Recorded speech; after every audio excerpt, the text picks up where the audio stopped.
Good evening, everybody. That's actually my best Carl Withy impression. I'm not Carl Withy, though. He's not available tonight. It is Edward Foster up here. Unfortunately, you're going to be stuck with me for round 2 of the ANZCAR Thunder Series live from Darlington. And joining me up here in the combox tonight, Mr. Reliable himself, here every time he can get here, Mr. Mark Johansson. How you going, Mark? Good evening, Mr. Foster. I'm well, and good evening, ladies and gentlemen. Interesting night tonight, I'd say. Yeah, look, usually is around Darlington. You never quite know exactly what you're going to get out of this particular track. It is, and most people always say it is the hardest oval that exists. Really, certainly one that we go to in stock cars. Two different ends of the track. You know, the track is not symmetrical; it's rather egg-shaped. You got turn 1 and 2, which is quite quick. You got turn 3 and 4, which is a lot slower, really. And also the best line is kind of like this diamonding sort of line where you kind of enter low, move up high right by the wall, and then try and accelerate off. And the racing surface is actually quite narrow as well, so it actually makes it a whole new challenge. Passing really requires the cooperation of everybody. It's really hard to force a pass here. Generally, if the other guy decides to fight back, it can turn to tears very, very quickly. So it's definitely a place where drivers need to keep their head screwed on. They need to cooperate. Yeah, definitely. So, in other words, what you're saying is 3 and 4 is a sprint car type format, and 1 and 2 your standard stock car. I wouldn't know. I don't know enough about sprint cars to say, but yeah, certainly it is a unique track and a unique challenge all in itself. And of course, when they put the safer barriers in around here, it's taken about another foot or two out of the available racing surface as well. So it's narrowed the thing up even more. So it's actually made it quite tricky. But we've got the guys out there for qualifying at the moment. I think we've got 18 cars here tonight ready to take this on. Darlington, not always the most popular of tracks. It tends to scare a few people away just because of how difficult it can be. But we've actually got Lockie Yu up there right now on pole position as it sits ahead of Jaden Russell by the smallest of margins. We've got Tom Neal and Josh Ricklemore sitting on a provisional row 2 at the moment. But we've got half the cars still yet to go out there and set qualifying times, so still plenty that can change. Gary Wellman's out there at the moment lining up. We've got Noddy Tompkins. He's on a qualifying lap. Who else have we got out there at the moment? I don't think we've actually got anyone out there, have we? We've got... Ruben Phelps is one probably to watch here tonight. He's normally does fairly well around here. All right, we've just seen Hamish just snatch the pole position. Hamish Gallagher, the reigning champion many times over of this particular series, and he has taken the pole position by just under a tenth of a second away from Lockie. So he's sitting there on the pole at the moment. And with the greatest respect to the guys who are yet to run, I don't see anybody who is... I would expect to take that pole position away.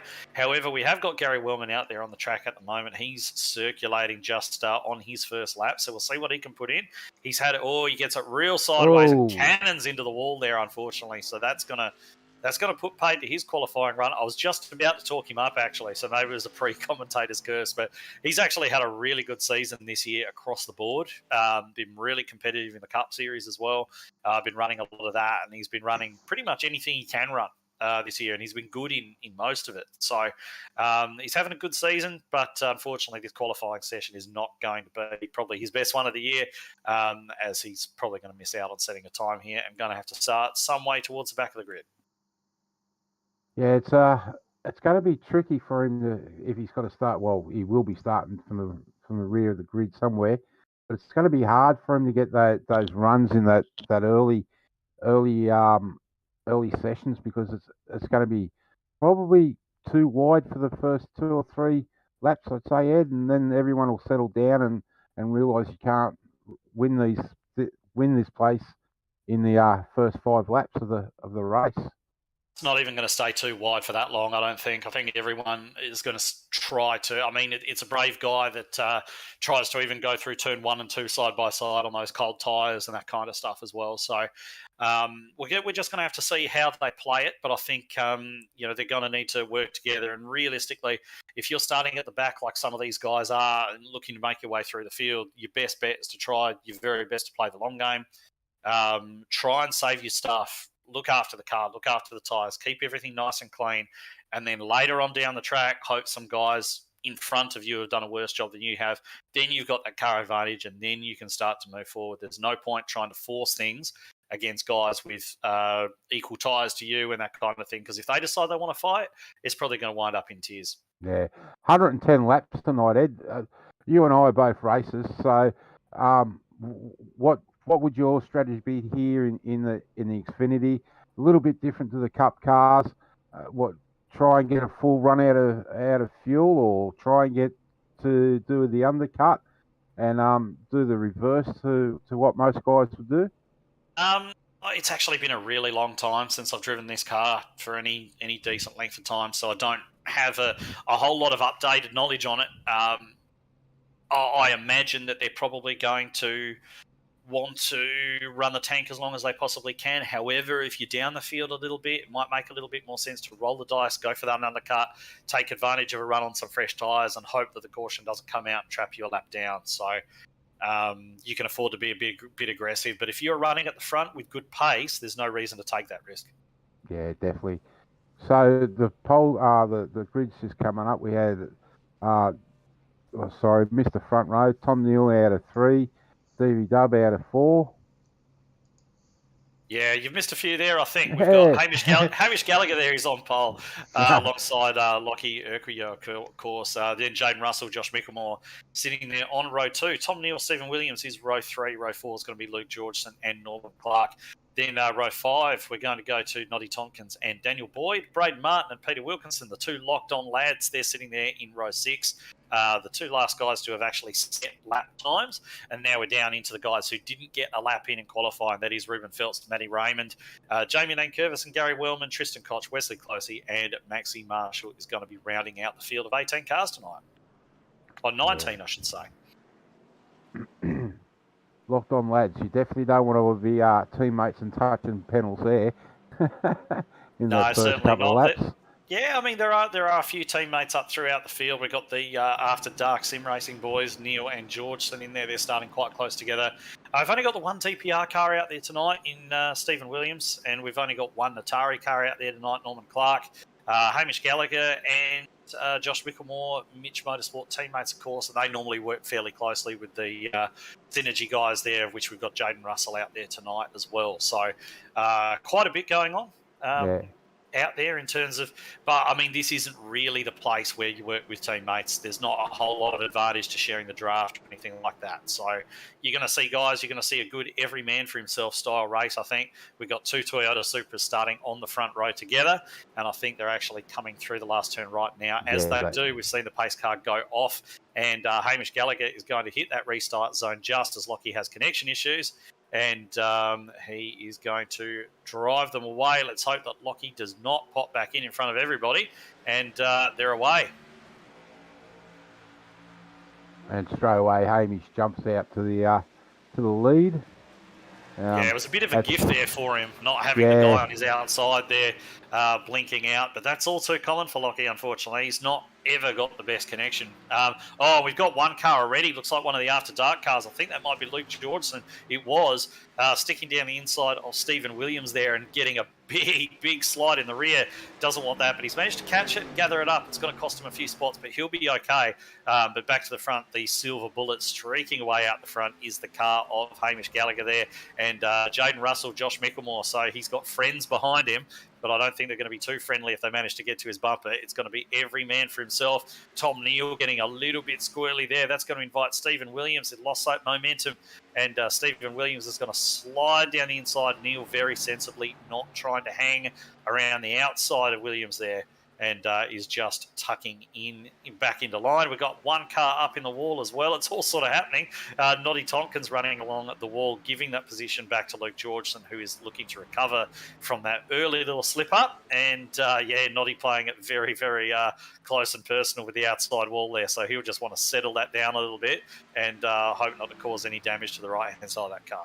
Yeah, definitely. You could just see what you were saying there before, Ed, with Stevie Dubb even in the nice pass that he made there, slide straight up into the outside wall. You know, there's only millimetres in between the right side of the car and the wall at any given time around here when you get up that far in the track, in the high line? You've got a couple of options around here. You can either run real close to the wall and maximise the track you've got to work with, or you can be slow. And those are your two options. So if you want to run at the race pace and want to have a chance of a good result, you really have to maximise every single inch of track you get here. There's not enough racetrack that you can give yourself that margin. You've got to really push the limits of everything in order to get a good result around here and make good speed. So it's not uncommon to have a little run along the wall. And so long as you don't damage the car, it's no foul and play on. But if you do damage it, like I think Noddy's just done, he's actually run up into the wall again there. I don't think he's damaged it too bad, but he has crinkled that guard. That'll slow him down a little bit. Of course, he's got Norman Clark up there behind him, probably looking to take that position away potentially. So just keep an eye on this battle right now for 8th position. I'm not sure that Norman's going to go for it just yet. You'll probably sit there and see what kind of pace Noddy's actually going to be able to make with that damage before trying to actually get anything done there. Just got an update on Lachlan. Just got a message through from him. So he's done that through the phone because his power's just gone out. Right. Well, that'll stop you, won't it? So you're not going to. One of the very vital things that you need to do this kind of thing is electricity, of course. So he's not going to be able to do too much without it. So that's unfortunate. He looked like he had good speed, good one-lap speed anyway to put it on the front row there, but I'm sure we'll see him back. But anyway, the second place has been ably taken up by Jaden Russell. He's just beginning to put a little bit of pressure on Hamish Gallagher at the moment. They're running a slightly different line, and sort of knowing Hamish as I do, I'm thinking that Hamish will probably be more focused on just getting the life out of those tyres at the moment than potentially outright pace. Jaden's driving into the corner quite aggressively. He's not afraid to sort of put the left side wheels over that dotted line. Perfectly legal, of course.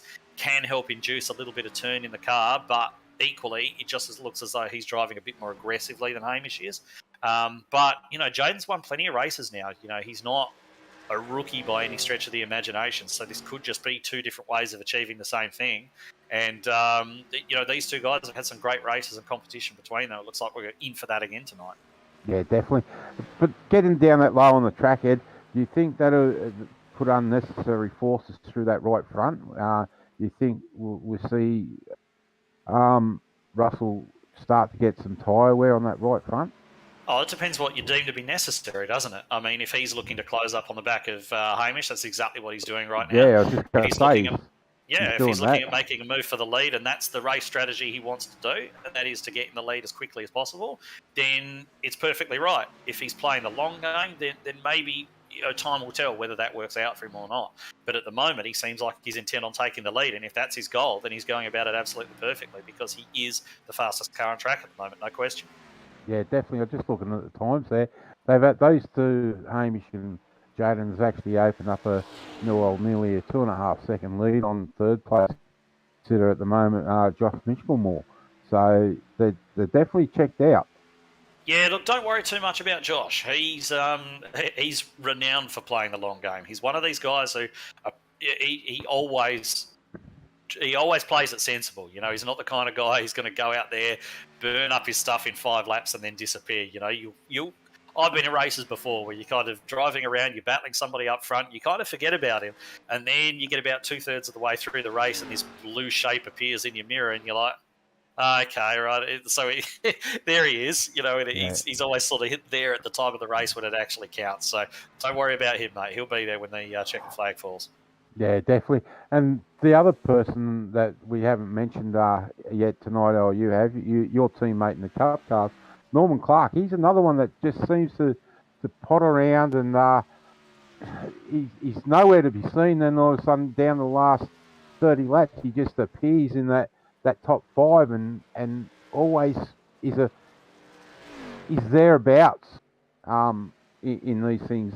I know with us and Weekend Warriors and you guys with the ANZCAR, he just always seems to be there at the end of the race.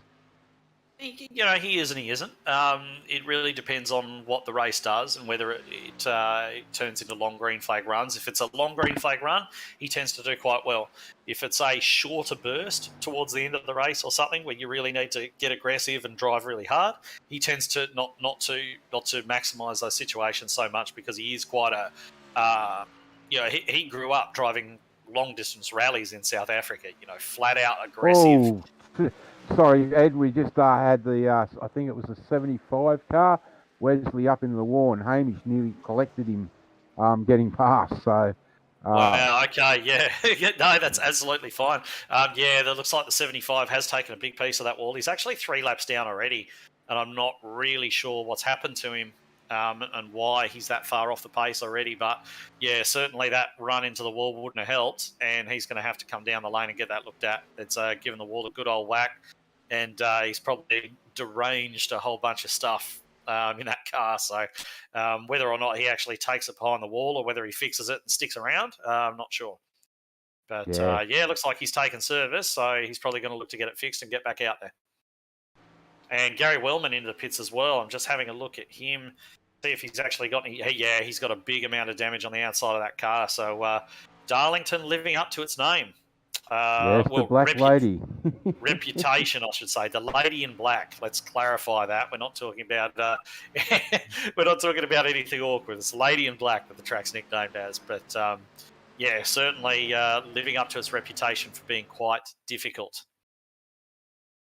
Yeah, I know that they are the real guys, real life guys are really find some difficulty at times too. So it's iRacing's doing a good job in keeping the realism into it. Yeah, definitely. We've got another car down there on the apron at the moment. That's Peter Wilkinson. He looks like he's heading to the pit lane as well. No, he was just getting out of the way of the leaders. So he's collected the wall. He's got a bit of damage there on the right front as well. And so it looks like he's had an encounter with the wall at some stage. And he was actually just dropping down. I thought he was headed for pit lane, but he's actually just getting out the way of the leaders and making it as easy as possible for those guys to get through, which I'm sure they will appreciate. Looks as though Closey has actually taken that car behind the wall, so he is done for tonight. So that is Aquijo and Closey who we've lost, and it looks as though Tristan Koch didn't actually take the start of the race either. So we're down a few cars already. Yeah, it's unfortunate. There's a lot of things going on tonight. This is probably one of the smaller fields, and as you alluded, Ed, it's not everyone's favourite track to be racing at. It is a very tricky, tight track at times, and on those cold tyres. Yeah, well, I mean, the tyres will be up to temperature now, and I mean, the track is the same all the time. If it's tight, then it's tight, and it is tight. But it's a place that you either love or hate. I personally love this place. And I'm the complete opposite. I hate it. Yeah, a lot of people don't, and they don't necessarily like things where, I mean, it's all generally based on competitiveness. If you do well somewhere, you like it. If you don't, you don't. This tends to be somewhere I go okay, so I tend to like it. But certainly not necessarily a favourite amongst everybody, but definitely a challenge, and somewhere where guys like, say, for example, our leader Hamish Gallagher at the moment, Jaden Russell, the driving techniques that these guys have. You look at Jaden and the way that how good he is on the dirt, because he's primarily a dirt driver. And how good he does on the dirt, fine margins, running up against the wall, all that type of stuff. All those skills will stand you in good stead around here. So that probably explains why he's going well. And he probably, if you ask him, he'd probably say he quite likes the place. Yeah, definitely. I'm actually starting to like it. I've had some coaching from a wise man, and he's helped me out a fair bit, and I am getting better at the joint. So hopefully come next year when we come here, I might be a little bit better and start to enjoy it a little bit more. Well, that's the point of it all at the end of the day is enjoying stuff. I'm just having a bit of a look at the moment for some battles up and down the track. It looks as though Norman Clark has actually just made a move on Tom Neal. Now, the last time we were actually talking about Norman, he was behind those two After Dark sim racing cars, and he's actually cleared them both in just the time since we talked about him last. And it looks as though Ruben Phelps has actually made a few moves up from starting 13th. He's all the way up to 8th now, and looks as though he's got these two guys in his sights as well. So not sure if those guys potentially playing the long game a little bit, looking after the car, just making sure they get through to the end, maybe with their eyes on a late pit stop or something like that. But Clark has moved through into the top 5 now, demoting Neil and Georgeson down to 6th and 7th. And they are now definitely, in fact, as I say that, Ruben Phelps makes the move on Luke Georgeson, and he's going to be going after his teammate as well. Yeah. I'm not even sure, Ed, on how many laps will you get out of a tank of fuel or anything out of these cars. I don't know if Mr. Matty Hunter's got some information there that he might be able to allude us to. No, I don't. I didn't jump in and chat with the guys to see what sort of mileage they were getting, unfortunately. I expect it'll be around about 70 laps. That'd be my guess. That's around about what you typically see around here, sort of 70, 75. Whether or not you're going to see guys push it that far, because I imagine the tyres are going to be pretty secondhand by the time, that certainly turn 1 and 2 takes a lot out of a tyre. It's a very high energy corner, that one, and you really aren't able to let the car run free at all through there because it's so narrow. You've got to keep it under a tight control through that particular turn.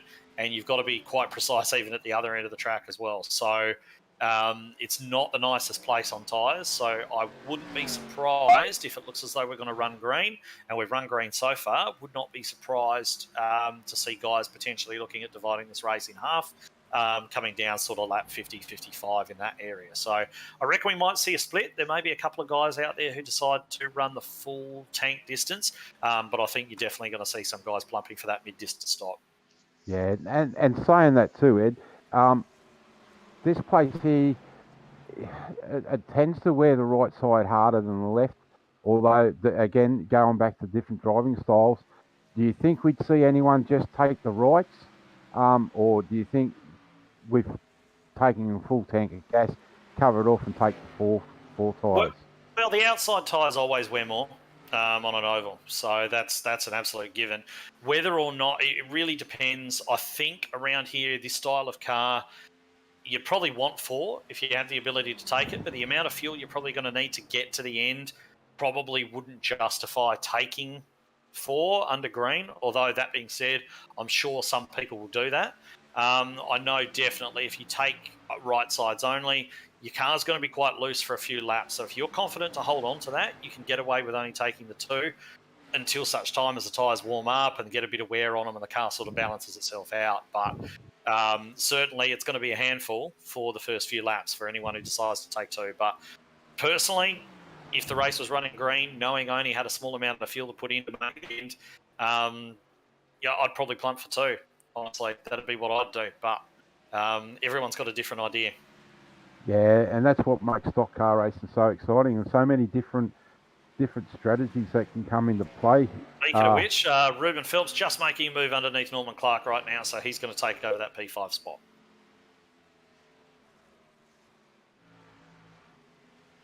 So just a move for position there on track. Stephen Williams still about 5 seconds up the road from that particular battle there in 4th, around about 2.5 behind Josh Mickelmore, who's fallen back to actually 8.6 seconds off the lead now, which is a little bit further back than I expected him to drop. I would have thought that he would have sort of stayed in sort of around about 3 seconds of the lead, but he certainly allowed himself to drop a little bit further down than that. So I'm not sure whether perhaps he is lacking a little bit of pace, or perhaps he knows something we don't. But I'd be surprised if he was that far off the pace without there being something more to it. Yeah, I'm just looking at the times. Hamish is still in doing the 31.6s. Jaden's doing a 31.9. These are the last laps. And Josh his last lap was a 32.02. So unless he could be playing the real long game, do you think, Ed?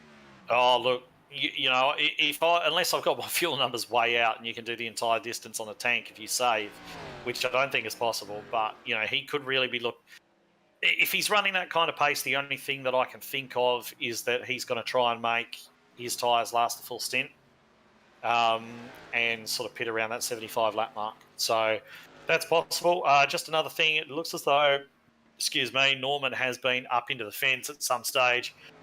He's damaged the right front of that car, and now he's actually starting to come under a little bit of pressure from Tom Neal. Earlier on, we were saying he made his way past Tom, and now it looks as though Neal is going to make a move down underneath the 09, and he does that. So Norman's actually shipped a couple of spots in the last 2 or 3 laps, which not ideal for him, but looks as though he's going to have to carry that damage a little way. And Norman's one who tends to burn off the right front a little bit more than some, even on tracks where the right rear is generally the tyre that wears. He will be harsher on the right front, so he could be suffering with that as well, and that damage certainly won't be helping that either. So it's kind of snowballing a bit for him right now, and he's going to find himself dropping a little bit further down, maybe until such time as he's able to come in, get some tyres, maybe get some repairs. So he'll be wanting a caution. To come out so he can actually come down and get some of that repaired. Yeah, it's unfortunate for Norman. Just maybe got tangled trying to stay out of the road of someone, but it's definitely, as you said, it's definitely given that right front a good clout. Yeah, absolutely has. He's carrying a fairly significant amount of damage there on the right front of that car. Man, there's no such problems though. He's 1.9 seconds out in the lead at the moment. Hamish Gallagher really has got on top of these cars and mastered these cars, because he's been the champion of this series for quite a while now. He just keeps ticking them off, and this is how he does it. He goes out there, looks after his gear, and then when everybody else starts to fade, his pace just keeps on plugging on, and that's been very successful for him over time. And it looks as though if this race runs its distance completely under green, he's certainly the odds-on favourite right now. Yeah, just looking at the times there, Ed, his best time is which was on lap 36, was a 29.9, and Jaden did his best time on lap 36 also, but that was in a 30.002. So, as you said, Hamish has really got a hang on these things, and he's been the one to beat all season, all year so far. Yeah, he definitely has. Just while we're talking about that, Stephen Williams is actually starting to move up onto the back of Mickelmore as well. So Mickelmore just lacking that little bit of pace at the moment. A little bit unusual to see from him, but certainly seems as though he might be struggling a little bit for pace. But Stephen Williams is he was just under a second behind, and then Tompkins is kind of jumped up between the two of them as he was sort of getting out the way, and then he's jumped up and held up Steve a little bit. But I'm not sure if Noddy might be on some new tyres, because he's kind of looked as though for a moment that he was putting a bit of pressure on Mickelmore, but he's fallen back again now. So I'm not really sure if that car's been in the pits or not. He's 4 laps down, so I can only assume he's been in. Yeah, and he's actually on fresher rubber. Yeah, he's sitting on this set of tyres. He's only 2 laps, so he's already been in pits there. And Daniel Boyd is the other one that's been into the pits. He's just pitted. He stints on 1 lap old tyres. And that's something that Noddy tends to do as well. We've seen him before that. He'll just drive around until his tyres start to wear, and then he'll put some more on and just go with that. And he does manage to pull out some decent results doing that. As strange as it seems, he just kind of pits when he needs tyres, and that's that. And he always sort of enjoys the pace of being on the fresher rubber. So he's sort of keeping pace with Mickelmore there now. He did get a bit of a slide up just before in front of Stephen Williams, but it seems as though he's kind of just keeping his spot there in front. There's another car trying to make its way to the pits, but he's actually missed it badly. Braden Martin, he was trying to get down to pit road, but the pit road here, and I can fully sympathise with that, what he's just done, because it sneaks up on you. Yeah, like the pit lane really sneaks up on you. You've got to be getting down pretty much as you enter turn 3 in order to get down. He tried too late. He tried to get down to the pits, and he didn't make it. So we'll probably expect to see the 090 make another go for getting in the pits this lap. Let's see if he tries it again. And he's getting down. There's another car coming in front of him as well. That is Tom Neal. He's collected the cone, Martin, as well. So he's tried once and not made it. He's tried second and not made it. So I imagine taking out that orange cone at the start of the pit lane is going to get him a penalty. And that's going to make what's been a fairly tough night for him even worse, I'm afraid. Yeah. Just back talking about Nobby, he's one person that's improved this season. Like, I'm pretty sure from conversation he's not done a lot of oval stuff, and this is his real first year having an attack at the oval stuff, and he's improved throughout the year. So it's good to see him out there and having a go. Well, yeah, exactly right. I mean, it's good to see guys make progress. When they start out, nobody's good when they start. Nobody is. And you start out and you start to learn things and make progress. He's made a lot of progress. There are other guys in the field who are making a lot of progress as well and have progressed up to guys who are making waves in the Cup Series even at the moment. So that's what the ladder's there for. That's why we run these lower categories as well, to enable these guys to get that experience. And of course it helps that we have some A-level Cup guys come down and run these races as well, because it really gives these newer guys an opportunity to learn from guys who really do know what they're doing. And just as I speak about that, I'll just stop that thought for a moment, because it looks as though Williams is, nodding those out the way. Williams is through, and now he's going to get a chance to really apply the blowtorch to the back of Josh Mickelmore. Yeah, I was just going to say that Noddy just seemed to be sitting up there trying to get some racing lines off Josh, and as soon as Stevie Dubb got up close to Nobby, as you said, he just moved out of the road and let him go. So it takes a bit to get used to running these ovals, and a lot of awareness that you need to know what's going on around you. All right, so we've talked about our leaders a fair bit tonight, haven't we? So Noddy's in the defence just then. Sorry, Ed. Right. Looks as though he's going to keep on trucking, though. So we're just going to actually cover off a few of our guys who are a lap down at the moment. We've got 7 cars remaining on the lead lap, just the 7. But we've got Luke Georgeson. He is our lucky dog at the moment. He is actually on pit road, so that might change. Peter Wilkinson looks as though he might be coming down to actually take away that lucky dog spot. Lucky dog, if the caution was to come out now, the first car a lap down gets a lap back. And that car right now, Peter Wilkinson, who pitted a little bit earlier on those and is now running on fresh tyres, managed to undercut Luke Georgeson for that position. So Wilkinson, Neal and Georgeson all off the lead lap at the moment. In fact, Neal and Georgeson are now 2 laps down. Maxi Marshall, Noddy Tompkins, Braden Martin, all 4 laps down. Daniel Boyd is 6 off the lead.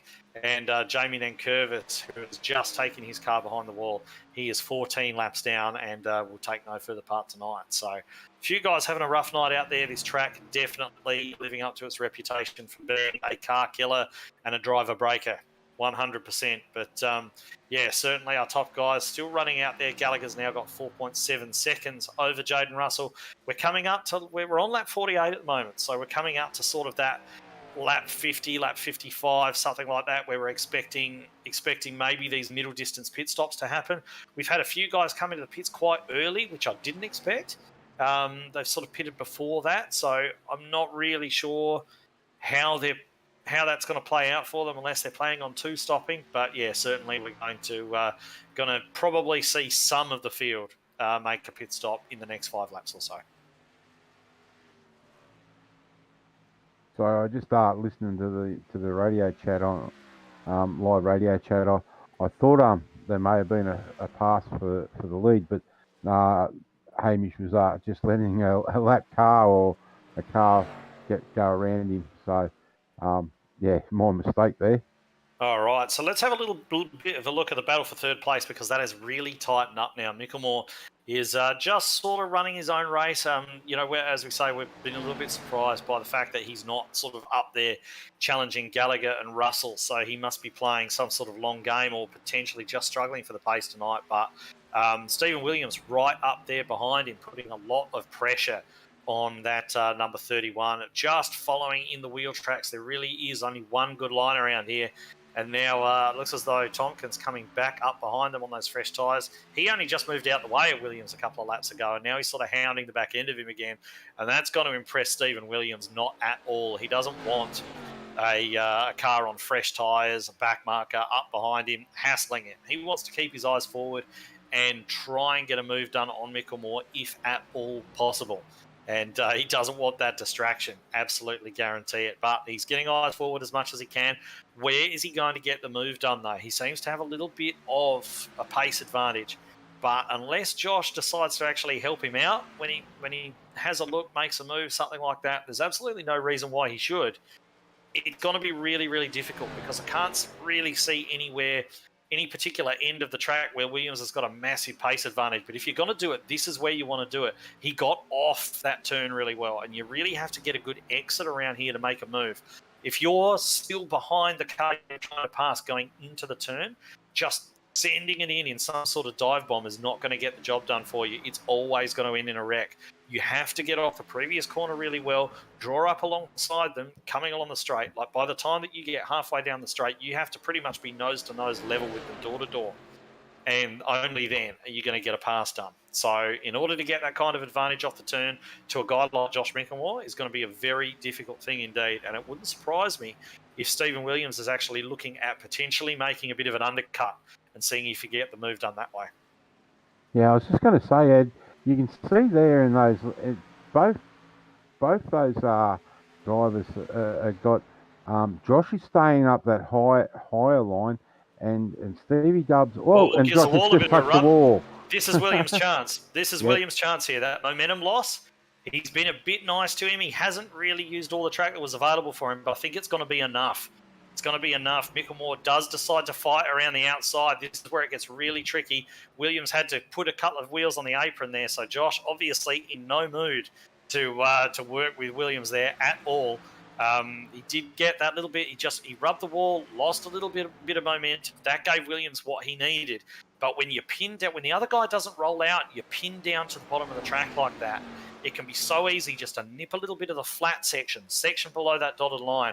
And he put his wheels down there and got a little bit of a wobble up because the car loses grip, and that was all Josh needed to power around the outside. So, that was his opportunity. He really would have wanted to make that stick. He hasn't done it, and now he's going to be back thinking about pit stops again or possibly trying to pressure Mickelmore into another mistake. Yeah. He's going to the pits. What did we say? Williams going to the pits. That's an aggressive entry, actually. I thought he had it locked up, but he seems okay. And Hamish Gallagher's in. All right, so Gallagher and Williams just getting it tucked in before the pit lane, but probably better look at Gallagher.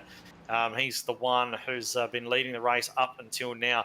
Now, what's Jaden Russell going to do? Is he going to play the opposite strategy and try and hope for a caution, stay up there, trap Hamish a lap down? Because he's going to gain a lap on Gallagher while he's in the pits. If a caution comes out before Gallagher gets his lap back, he's trapped him a lap down. And that'll be the end of the race. It's going to be very, very easy for Jaden to win it from there. So does he gamble on something like that, or does he now make a move to come down the pit lane as well? Difficult thing, depending on what his goal is. If he's planning on running for points, running for a championship, you probably say he's going to take the safe option and come to the pits. But if he wants to win this race, when you look at the pace advantage Gallagher had in the long run earlier on, why not stick it out there, hope for a caution, trap Gallagher a lap down, see what you can do? I'd like to see him try. By the looks of it there, Ed, Hamish has done what you said. He's taken the two rights, but Stevie Dubb looks like he's taken the 4. So this is going to be interesting. That doesn't surprise me because Williams didn't look that comfortable running up against the wall and that kind of thing when he was trying to chase down Mickelmore there. So it doesn't surprise me that he's taken the safe option and gone for 4. Equally, it doesn't surprise me that Gallagher, who was looking super comfortable and confident out there, has decided to reduce his pit time by only taking the 2. So he's going to be a little bit slower over the long run, but he had pace in the pocket, didn't he? He had pace. He was the fastest guy, so he can afford to sacrifice a little bit of pace for that net time gain of taking only the 2 tyres. Yeah, Hamish definitely only took 2. He was in the box for 14.6. And Stevie Dubb was in the box for 23.6. So nearly 10 seconds difference, and but even that, I think Hamish may have even short filled. Okay, so I mean, look, Hamish didn't need a full tank of fuel. It would make absolutely no sense for him not to put in the fuel required to finish the race. Absolutely zero. But what we're seeing right now is Hamish catching up to Jaden Russell. And look at the pace difference. Jaden wants to try and keep Hamish a lap down. He wants to try and trap him a lap down, but there is no chance he's going to be able to with the pace advantage that Gallagher has right there. Gallagher goes firing past him. It was like he had 100 extra horsepower. Jaden runs up, bumps into the fence there.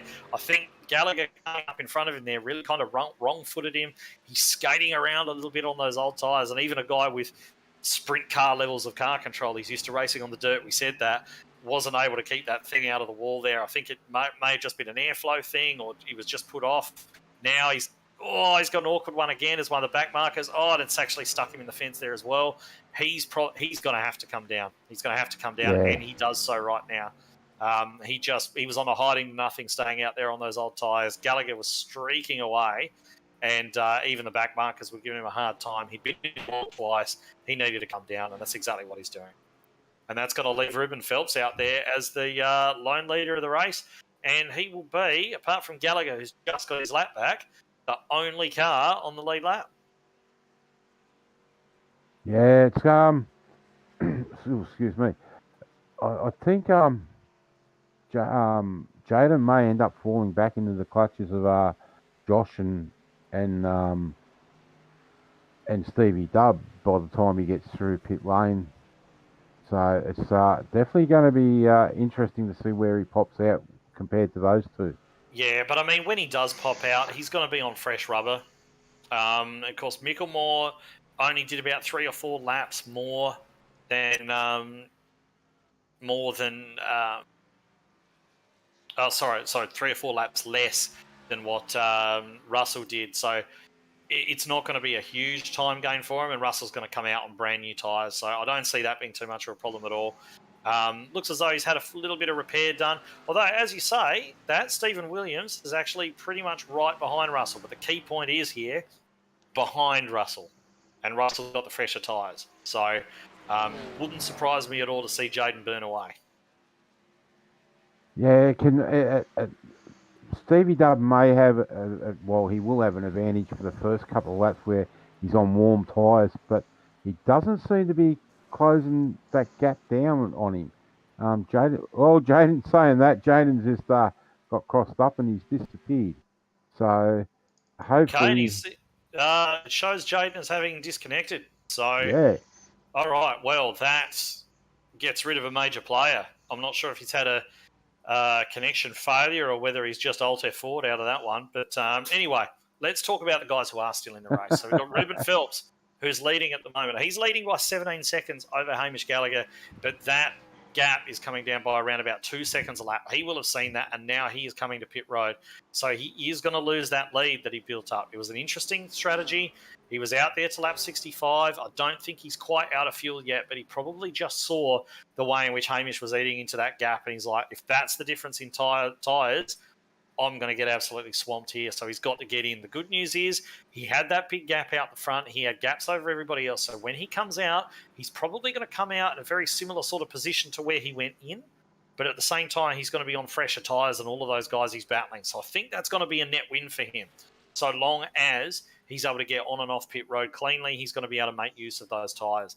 Hamish Gallagher now, with Russell gone, that's going to be pretty much all the threat for him completely gone. He can cruise it from here if nothing happens. If the caution doesn't come out, he will be okay. He should be okay. Interesting for me, Tom Neal, who pitted quite early, let's not forget. He's sitting there showing his third place at the moment. I imagine he's going to pop up into second when he crosses the line to actually overtake Ruben Phelps. But he is coming under a whole lot of pressure from Josh Micklemore, who's on much fresher tyres. And Micklemore sticking on the inside of Tom Neal. That one's going to be, it's awkward when they exit the corner side by side like that. But he's got that move done. And interestingly, Micklemore is back ahead of Stephen Williams. So it wouldn't surprise me because they pitted around about the same time.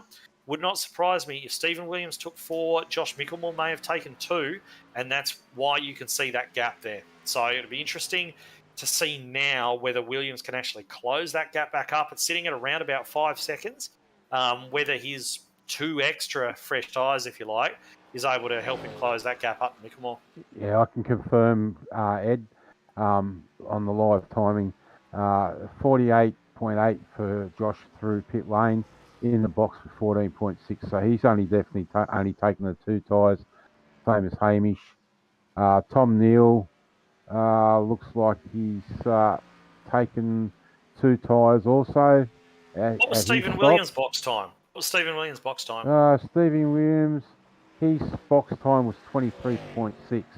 Wow, So okay. He definitely took 4 tyres. Yeah.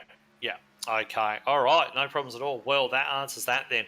So we've got a mix of strategies out there. Hamish Gallagher, 20 seconds to the good at the moment over his teammate Josh Mickelmore, who didn't show a lot of pace early in the race. We'll see if he's actually got anything in the pocket now that he's on fresh tyres and looking to make that run home. Tom Neal has fallen back 2 seconds after losing that position. Obviously suffering on those older tyres to those around him, paying the penalty for pitting quite early on, although it did sort of prove a temporary gain for him. And if the caution had came out, that would have been a masterstroke, but it hasn't worked. Stephen Williams is making his way forward now. He's probably going to get onto the back of Neal in the next couple of laps. Then we see Matty Raymond, who's just quietly done what Matty Raymond always does. They don't call him Mr. Sheen for nothing. Started right down the back, 14th position. He's up to P5 without a mark on that 83, which is just become what he's sort of become famous for that over time, hasn't he? It definitely has. I mean to say, we raced with him in a few other leagues and different places, and he's always there, always normally with a clean car at the end. It's very rarely you see a mark on that car. A well-presented car too. And interestingly, the first car 1 lap down at the moment is the guy on the newest tyres. We talked about Ruben Phelps earlier on, and he's got the newest tyres in the field. And he's actually sitting just behind Hamish Gallagher, who, of course, is leading the race. And he's lapping a little bit quicker, being on fresher tyres than Hamish is. And he's going to be absolutely keen to get that lap back. You do not want to be sitting a lap down. If a caution comes out, sure, he'll get the lucky dog if the caution comes out, but it's still a massive disadvantage. You have to start right at the back of the field. If he overtakes Gallagher now, he'll be able to start 6th in line when the field goes green. He can come down, take pit service, anything he wants. It's a much bigger advantage if he can get his lap back. Will Hamish try and hold him back? I don't think he will. I don't think he's necessarily worried about Ruben coming all the way back round and taking the win off him. So I think Hamish will play it quite coolly here and just roll out of the throttle, let Ruben pass, and that is exactly what he does. So all play on, nothing to see here, folks. Just looking at further back in the times, Ed, a lot of these guys, everyone by the looks of it, except for Stevie Dubb, has taken just the 2 tyres. So yeah. Stevie Dubb's been the only one to take 4 tyres tonight. And that makes perfect sense. Realistically, it does. I'm surprised that some of the less experienced guys did that. So I don't know. I mean, 23 seconds in the box seems like a really long time. You know, normally they'll knock off a 4 tyre change in about 16 seconds. So maybe he got a little bit of damage fixed as well. Yeah, so there might be that. So anybody with a pit stop time of around about 16, 17 seconds will have taken 4 tyres. I'd be surprised if some of the newer guys had the sort of, I guess, race knowledge to make a 2 tyre stop or the confidence to make a 2 tyre stop. You really got to be confident in yourself that you're going to be able to handle that car and hopefully tried it through practice. And it's not normally something that new guys try, especially when guys come over from road racing where a 4 tyre stop is just a given. They don't normally think about that, about the possibility of taking 2 tyres. It's not really something that's normally that they practice or it's on their radar. But certainly as far as the leaders go, Gallagher, Mickelmore, guys like that, would not surprise me at all that they went down the 2 tyre route. They're certainly more than capable of handling a difficult car for those first few laps.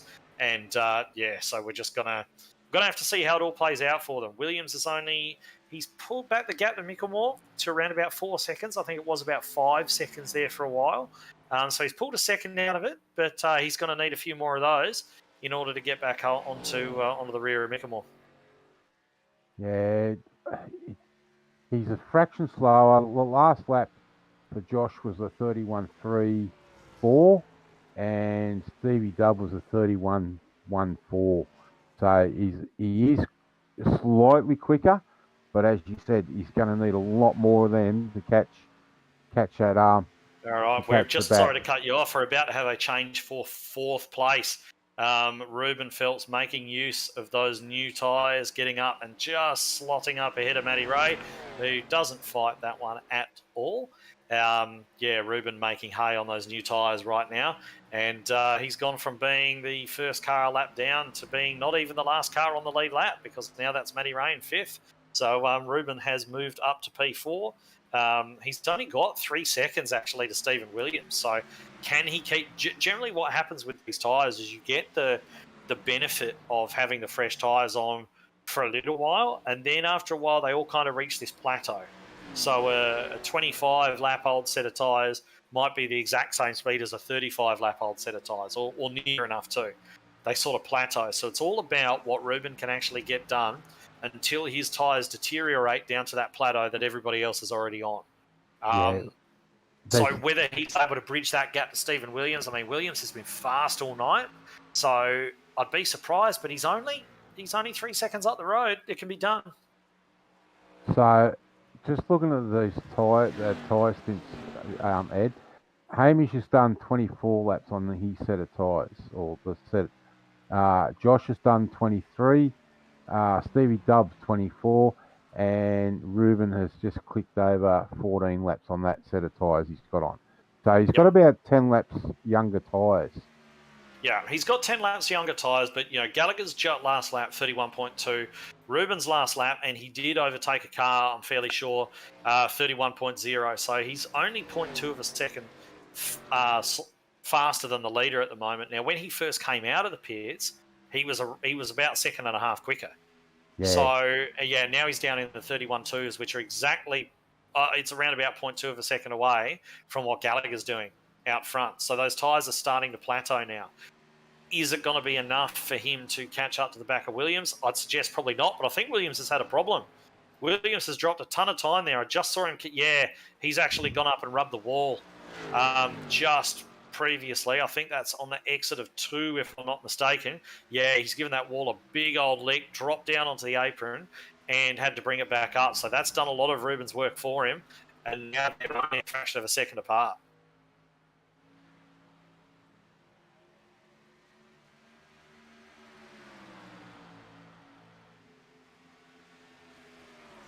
So this is definitely going to be the battle.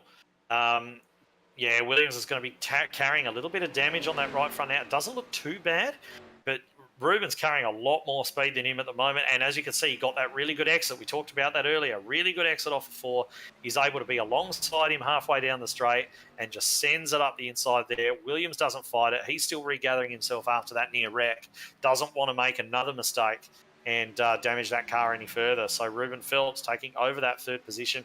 You have to say that strategy call for him is working. Can he go any further than that? He's got about 6 seconds to make up the Micklemore. I think that's probably going to be too far. Can Williams do anything? Regain himself? Possibly. Ruben's taken a lot out of his tyres to get where he is.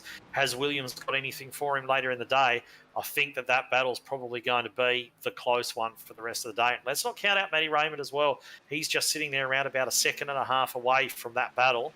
He could have something to say about the outcome of the battle for sort of 3rd, 4th, 5th.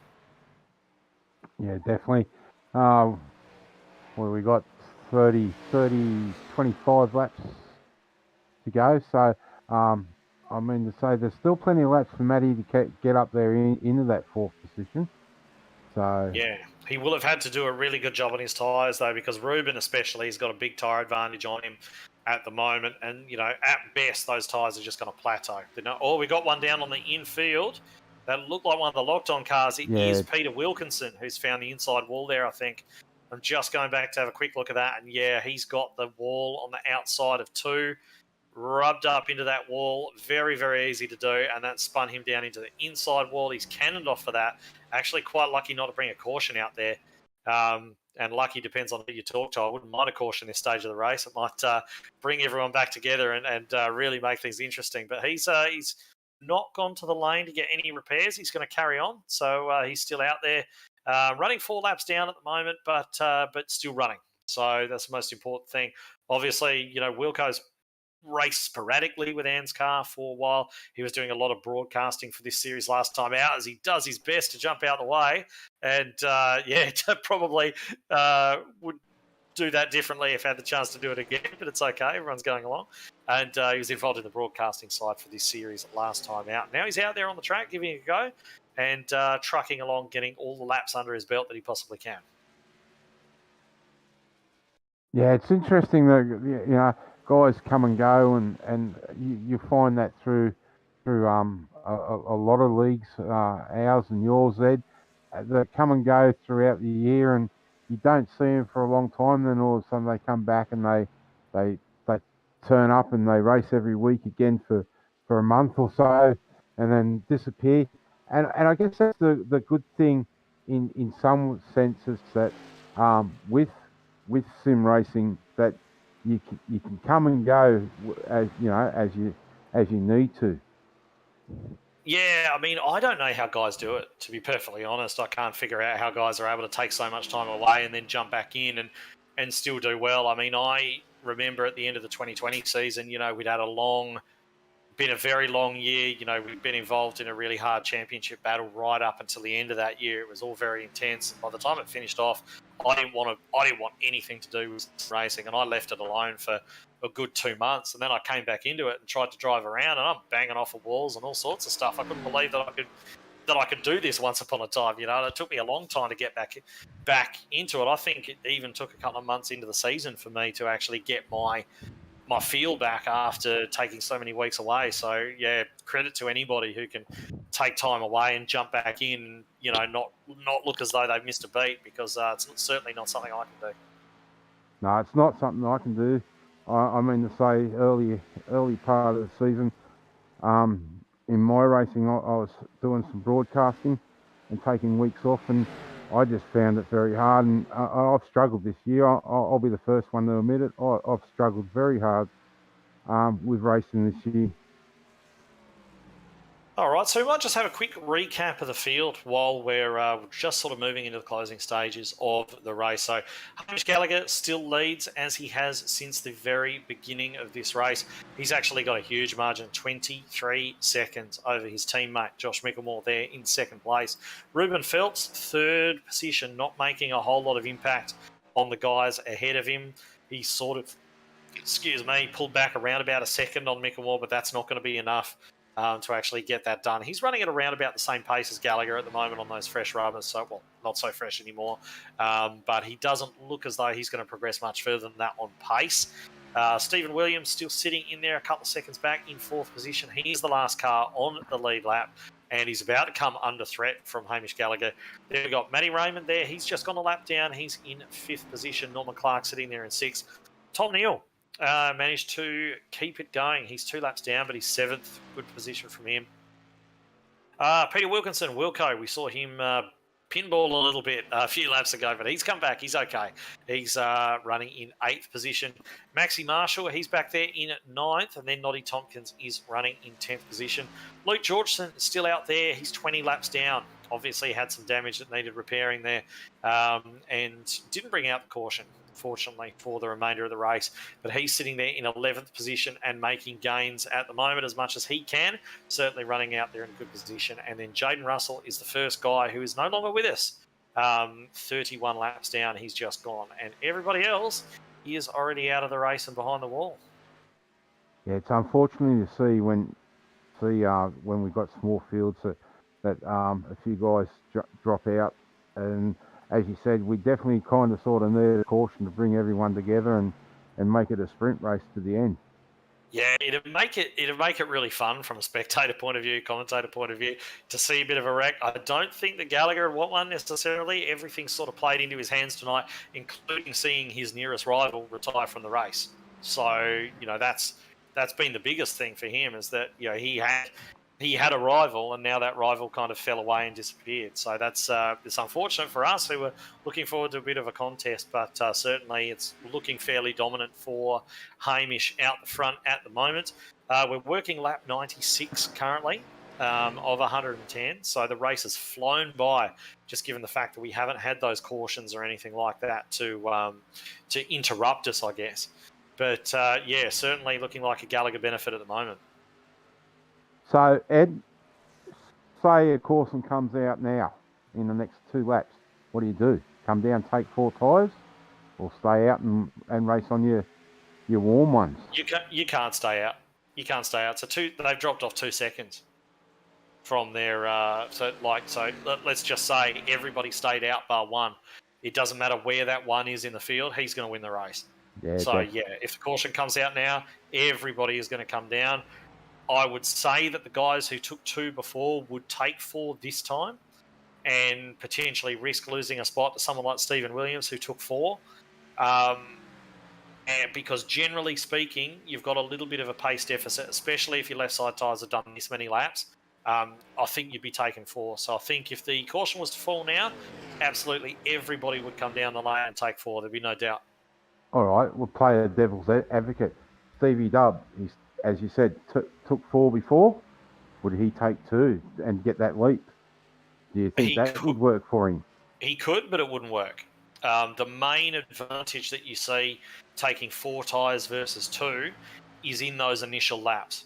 So if it's only a short run to the end, all the guys who took 4 are going to be more settled, they're going to be more confident, and they're going to have around about 0.2 to 0.3 of a second per lap speed advantage as well. It starts to even out once you get to sort of around about lap 10 or something like that, but for the initial laps, 4 is definitely the way to go. So if you are in a sprint to the end, you want those 4 fresh tyres. So if you're playing devil's advocate and saying, somebody like Stevie W took 4 last time, could come in, take 2, yeah, he'd get the lead, but he wouldn't have long. That'd be my prediction. Yeah, fair. That's a fair call. But now we've got Hamish lap everyone up to 3rd place. He's just put a lap on the man we've been talking about, Stevie Dubb. So, yes. It's Hamish not often really you finish 4th and you're that lap down, but yeah, it looks like it might happen tonight. I do recall, I can't remember what track in real life, that there was only one car at one point. It was back in the 60s, I think it was. The lead car was the only car on the lead lap. So yeah, I mean, it's happened for... Yeah, it's happened times when you get long green flag runs like this, especially in the modern, in the old era. But we've actually just had Ruben Phelps make some time and pass Josh Mickelmore for 2nd place. He's actually just gotten that move done. Just going back there to have a quick look to see if there was anything that brought it about. But it seems as though Micklemore's car's clean. He's been struggling tonight by his standards. He doesn't seem to be on it the way I expected him to be on it coming here. And seems to have struggled for pace. Ruben's made that 6 seconds up somewhere, which is quite an effort given the fact that those tyres would have plateaued by now. Very surprised to see him actually do that, but while we were sort of talking about strategies and so on, he's gone and got that move done. So, I'm not sure whether it's just Ruben doing really well or Josh being off the boil, but the moves happen. Yeah, Ruben's last couple of weeks though. Ruben's had some good runs. He's had a couple of race wins and a couple of podiums in other leagues and different places. So, I mean to say, his efforts have been rewarded tonight. So, I'm happy to see him make some good moves. And he started down in 13th place. 13th place. So that's a great race from him tonight. Yeah, certainly is. He's done a really good job, as you say. He's been on form of late as well. Had some really good runs all over the place. So, yeah, he's going to be happy with that. He's certainly not going to catch Hamish. I'll put that out there right now. But to take that 6 seconds out of Mickelmore, I can only assume that something went wrong because he wasn't lapping that much quicker than Mickelmore. But suddenly he sort of had that gap. So I'm not sure if Mickelmore had some sort of issue or what. But either way, regardless of how it's happened. Ruben's in 2nd place. He looks good for that. And he's just putting a lap now on Wilco. And he's only got 5 laps to go to actually nail that position down. So, great job from him. Yeah, unless there's a miracle, I don't think he's going to make that 25-second gap from him to Hamish. Well, yeah, a lap is 32 seconds at the moment. So, he's closer to being lapped than he is to actually taking the lead. Yeah. So, yeah, it's going to take quite a lot for that to happen. Hamish working at lap 106 at the moment, and he's just got to really keep himself awake, and he'll be fine.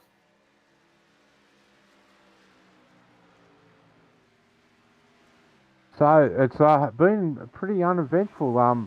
Maybe we need some plastic bags or something to fly out onto the track and. Yeah, it hasn't been a classic. It hasn't been a classic tonight, but it has been a race where the guys who are good on their tyres and able to really manage a race have been able to show their talent. So you can have these exciting short run kind of ones with lots of restarts and crashes and all the rest of it, but the great drivers really show themselves on days like this when it's uninterrupted and they're just able to do their thing lap after lap after lap, manage a stint, manage a strategy, manage a pit stop, manage all the rest of that. And it allows the best drivers to actually demonstrate what they're really capable of when they're not constantly getting interrupted by cautions. So for anything that we sort of missed out on in action and entertainment, we have gained in being able to see the best, a couple of best drivers in ANZCAR really go out there and do their thing and demonstrate how good they are. And if you have a look at Gallagher, Phelps, Mickelmore, it doesn't really appear as though there's any marks on any of those cars. So to get around here, 110 laps, you've seen how difficult it's been for some guys to actually get that done. Whereas that top three, there's not a mark on any of those cars. They've done fantastically well. Yeah, I was going to say that, Hamish has really come to the forefront, as you said, this season in these things.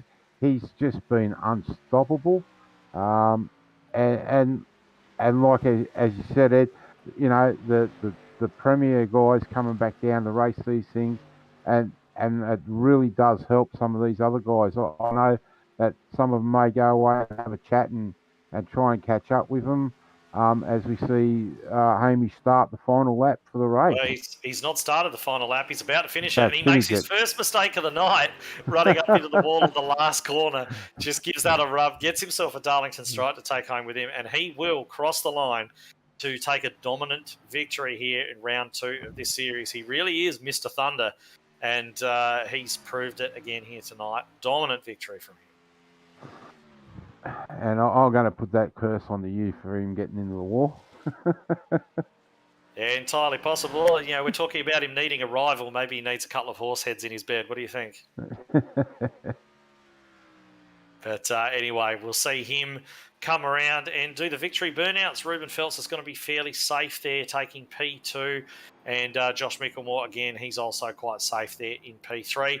Everybody else is a lap down, so they've already finished. So we just might, before the interviews start, take a moment just to run through your full race results here. We did cover off Hamish Gallagher being number 1 tonight. He finished 25 seconds, nearly a full lap ahead of Ruben Phelps. There in second place, Mickelmore third. A little bit lackluster from him tonight, actually. I'll have to ask him in the interviews what was going on, because normally we'd expect him to be right up there challenging for the lead. Stephen Williams there, 1 lap down, 4th position. 5th, Matty Raymond. Norman Clark in 6th.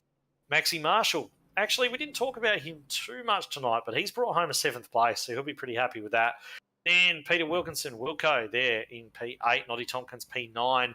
Tom Neal looked pretty good at the start of the race, actually, and then just sort of fell away, ran into a little bit of bother, came home in 10th position. Luke Georgeson, his teammate there at After Dark, coming in 11th. Then we've got our retirements: Jaden Russell, Daniel Boyd, Braden Martin, Jamie Nankervis, Gary Wellman, Wesley Closey, Lockie Yu, Lachlan Urquijo, and Tristan Koch, not taking the start at all, unfortunately for him. So that is your order. That is your results. And pending anything weird going on, that is going to be your classification and point score and everything official for this particular round, second round of season 3. I'm going to say, anytime I finish here, whether it be on the lead lap or down, I always think it's a great night just to finish a race at Darlington. because as you said, it's just so tricky for people. Have you finished a race here? I have Okay. one or two, mate. Okay, right. Yeah, that doesn't spring to mind, but I'm sure it must have happened at some stage or another. You've passed me several hundred times around here, but I have finished a race.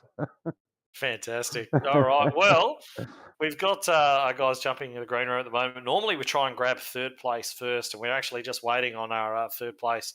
In fact, no, we're not. Josh Mickenwell, he's already in there for third. Mate, my voice is just starting to go a little bit hoarse, so do you mind handling the interviews for us? Oh, I can do that. All right, I'll pull Josh up. Third place getter, Josh Mickelmore. Congratulations, mate, on third place tonight. Cheers, man. So we've got to ask through that middle section there. Did we have an incident where you lost all that time, or did we just trying to play the tyre save game? No, I ripped up the race car tonight, hitting that wall a few times. So I had over about a minute and a half's worth of damage, believe it or not. So yeah, I ripped it up tonight. Okay. It's one we must have missed. I know we seen you get it into the wall probably once, but yeah, didn't realise it was that bad. Yeah, it's surprising actually how little you hit it and then it does so much damage. The cup car is worse. We've done a bit of testing of that for tomorrow night and stuff, and you tap that just that little bit and she's pretty well stuffed. So yeah, we sort of definitely tested it tonight with this car. Not that we're out here to test that, but yeah, it's just the way this track is, man. Yeah, got to be happy. The teammate taking the win tonight. Yeah, buddy oath. Yeah, Hamish is pretty quick around here. Yeah, and he didn't make too many mistakes. And I think he hit the wall a couple of times, but didn't seem to affect him too much. And yeah, he walked away with a win, so it's good. Yeah. So did we have we were discussing with the tyres, there was about a 3-second drop off. How many laps into the stint did your tyres start to drop off, Josh? Was it a real noticeable where it started to get loose on you at all? Nah, the car itself was horrible tonight. It was really tight after about 20 odd laps. It was just a dog to drive. And it was even worse when you got damaged. So yeah, after 20, 25 laps, it was real crap to drive, but is what it is. So okay. So back out tomorrow night for the cup cars. What are you expecting there for tomorrow night? Same conditions? Yeah, we'll give it a crack. Darlington's probably my worst oval, but I've had a little bit of luck there, and I've had some really bad luck there. So we'll see what happens tomorrow night. We've done a few laps in the cup car. It actually drives better than the Xfinity car tonight did, so should be a bit more fun to drive, believe it or not. So we'll see how we go. Oh, mate, I'll get out and I'll give you a push again. Before we let you go, mate, shout out to your sponsors and supporters. Yeah, just to our sponsors, Affinity Constructions Australia, and Mad As Designs, and you guys put on the broadcast. No worries, mate. Well, we look forward to hopefully talking to you tomorrow night. I'll be back in the broadcast booth. But Mr. Foster, he'll be out there trying to take the positions away from you. So again, mate, congratulations on third place tonight. No worries. Cheers, boys. All right, Ed. Before we let him go, anything you would like to ask, or Matt, or? No, I don't think so. I think they pretty much covered everything. Just third place on what he considers to be his worst oval is probably a fairly good effort and bodes well for tomorrow night, especially if he's preferring the way that the Cup car's handling. So yeah, definitely look out for those boys in the first round of the chase. Yeah, definitely. All right, Josh, congratulations and thanks for joining us in the booth, mate. Thanks, guys. Cheers. All right, second place person, our Kiwi driver, Mr. Ruben Phelps. Welcome to the booth, Ruben, and congratulations, second place, mate. Yeah, so it's just paced myself the whole time, so sort of worked out really well. Mate, you've got to be really happy. I said to Ed before that you're hitting some good form. coming into the chase for the ANZAC Cup cars. So this bodes well for you for tomorrow night. What were your thoughts on the race tonight?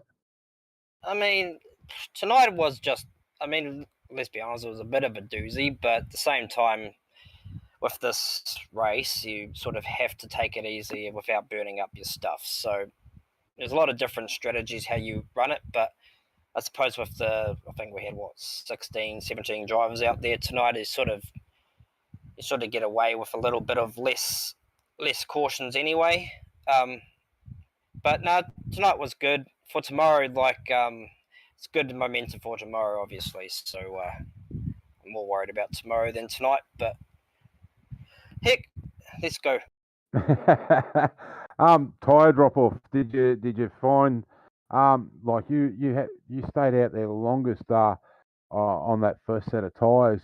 Was it getting really skatey towards the end, or was that just a plan to sit out there long and run the long stint?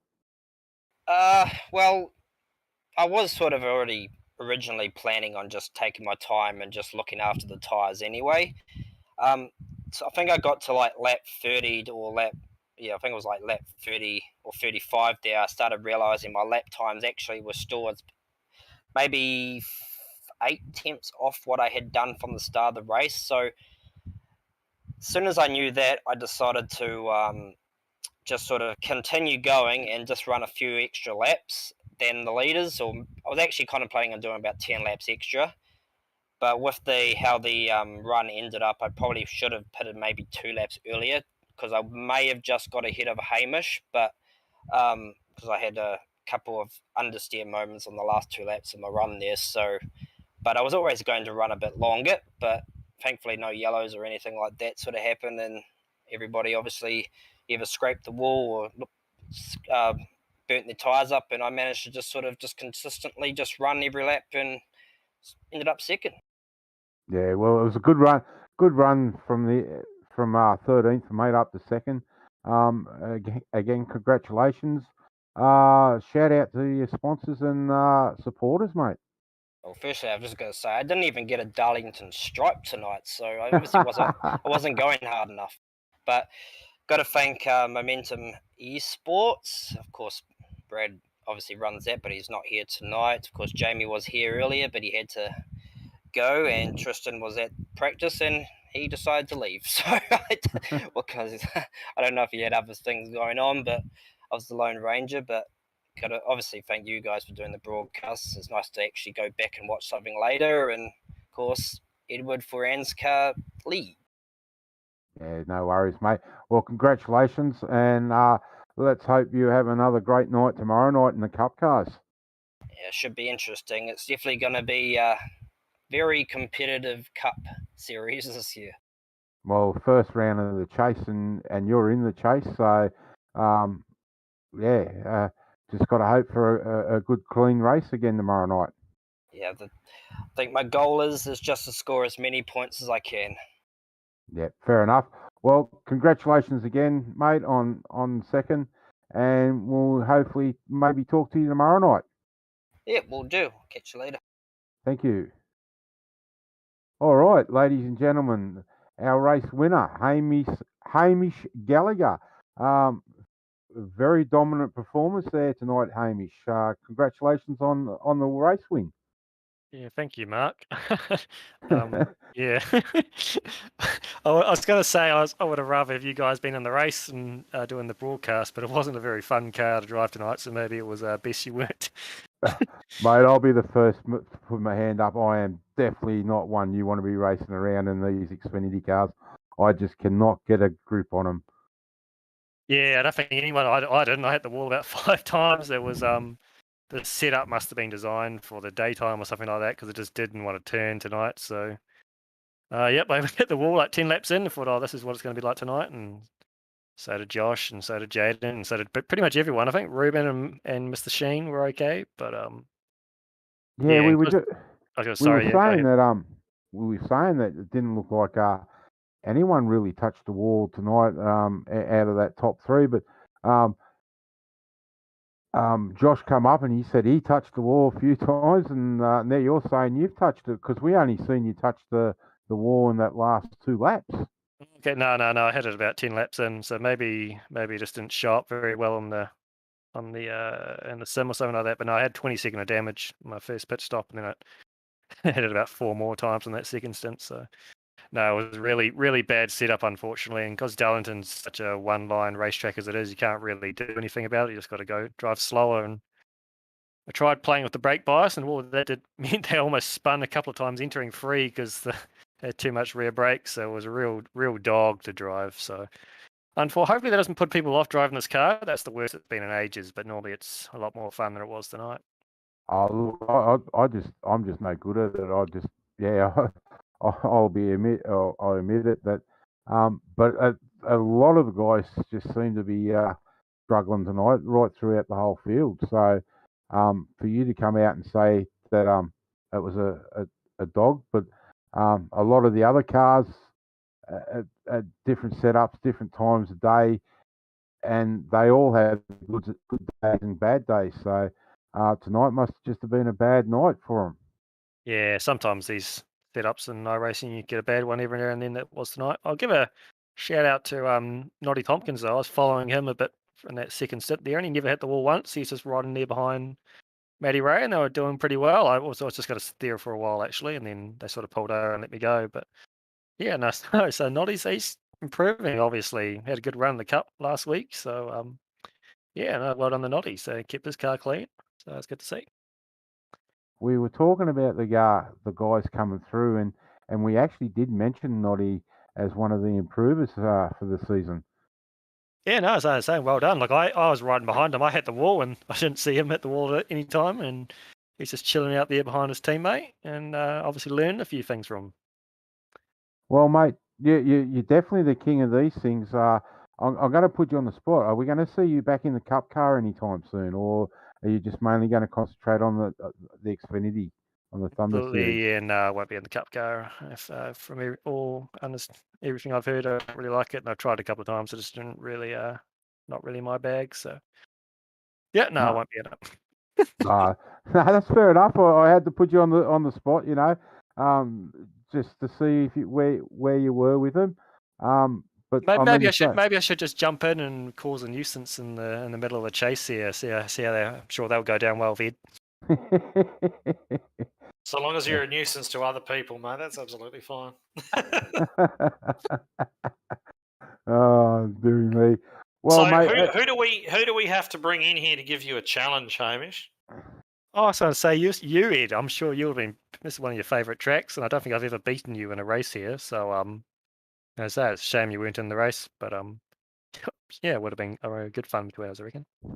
Yeah, we'll see if I can get in for a couple of races at some point. But we need somebody here to give you a full championship challenge, I think. So exactly. The more the merrier. I want people to run this car. It's a great car to drive. Not tonight it was, but most of the time it is. And I want as many people to jump in and give this car a go. So yeah, we might need to put a bounty on you or something like that. Encourage a few people to come in and stir you up a little bit. But yeah, give us a little bit more action. Yeah. Well, I still will be. I'm going to miss the race in a couple of weeks because I'm going to be in Sydney. So I've already had a drop round basically last week. So that should help. So if anyone to jump in, they still have a chance to win this championship. Yeah. All right. Well, you heard it here first, everybody. Get in here and give it a shot. See if you can beat Mr. Thunder. Well, that's what I was going to say, Ed and Hamish. This is the place to come learn your craft in these things. My biggest problem is that I'm not home early enough normally to do this, and I was only lucky enough tonight to get home so I could help Matty out and Ed. But really, this is this and the trucks is where you want to start to come to learn the oval track racing, and then move up into the Cup cars. Do you agree with that, Hamish? Do you think this is a good spot for guys that might be, or girls might be out there watching this, to come try these cars, come join the ANZCAR and come run the trucks and the Xfinity cars? Yeah, I honestly don't know now because I don't know what the Cup car is really like. What's it? If you can learn anything in this series and it applies to the Cup car, probably Edward might better tell you that. But the truck was probably more like the old Gen 6 car. That's probably a good way to learn this thing sort of bit by itself. I'm not sure, Ed, what's it like? Does anything translate over to the new Cup car? Or Oh, it doesn't. It doesn't. I think that that any time anybody can get laps in on an oval, just learning how the momentum works and racing around other cars works is going to be a good thing, no matter what type of car you're actually in. So, yeah. Yeah, no, that's a fair point. Yeah, exactly. Just the more laps, the more miles. Generally, just racing side by side and all that kind of thing. Strategy and how to drive is, always helps. And I'm going to say that there's abundance of races to join now. But anyway, mate, I know it's getting late over there, and Matty will want to be going to get some beauty sleep. Congratulations again on the race win. Shout out to your sponsors and supporters, mate. Yeah, I'm sure Joshy probably did all the usuals to me. So to say, thanks to ANZCAR for putting the racing on. It was obviously one of the best leagues around. So I really enjoyed racing this year. So I really appreciate everything they do. Yeah, definitely. Well, mate, congratulations, and we'll see you back in the trucks on Monday night, or you're not running them. I haven't even been able to get in and run the trucks myself this year. Yeah, no, I'll probably run the full season races maybe. So if it's a full season race next weekend, I might jump in, and I'll probably run brands. I see Dan put that on the schedule, so that should be fun. So something a bit different. So I'll definitely be running that race. Yep. All right then. Well, we'll see you back here next Wednesday night in the Thunder Series. And Thank you, again, guys. congratulations, mate. Cheers. See ya. See ya. Well, there you have it. The man from himself even having issues tonight with these things, Ed.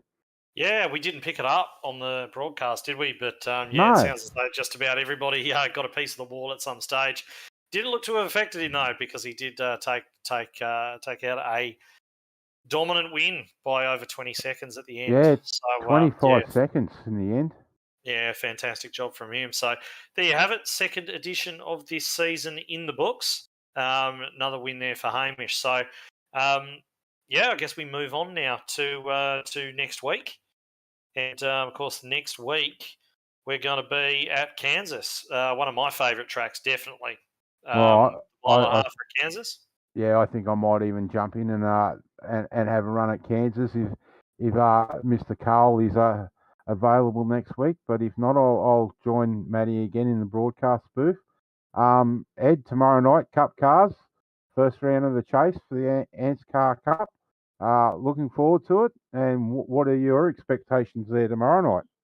Well, the last couple of years, my first round of the chase has been absolutely terrible. But that being said, we've been able to obviously come back and recover from that. So I don't know whether I want a good race or a bad one. Look, I mean, we had the throwback race at Darlington earlier on in the year. That went pretty well. There are some guys that are really quick around there. I mean, Neil Pearson, for example, he's an example of someone who's really fast around Darlington. It's always really hard to beat around there.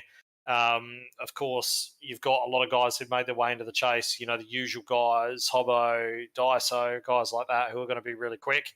But if we can be there or thereabouts and make a couple of good strategy calls and things fall our way, then, you never know. But, it's going to be a fun chase anyway. I'm looking forward to get stuck into it. All right. Well, you've heard it there. So tomorrow night, ANZCAR Cup Cars. Back, if you want to get into racing ovals, come along on Monday nights and run the trucks. And as you heard from Hamish himself, come have a run of these things. They are a fun car to drive. I'm just normally too tired and too stuffed to race through the week because I do long hours at work. Matt, thanks for having me back up in the booth. Ed, thank you for having me in the booth also. I know you were going to take the lead tonight like you did. And hopefully we can see everyone back here tomorrow night for the Cup cars, and then next week. So yeah, let's have some fun tomorrow night. Sounds good. All right. Well, I'm Mark Johansson, and that was Ed Foster, and Mr. Quiet in the background, Matty Hunter. Thanks for doing everything there, Matt, with the button pushing, and we'll see everyone tomorrow night for the Cup cars. Absolutely, guys. See you then.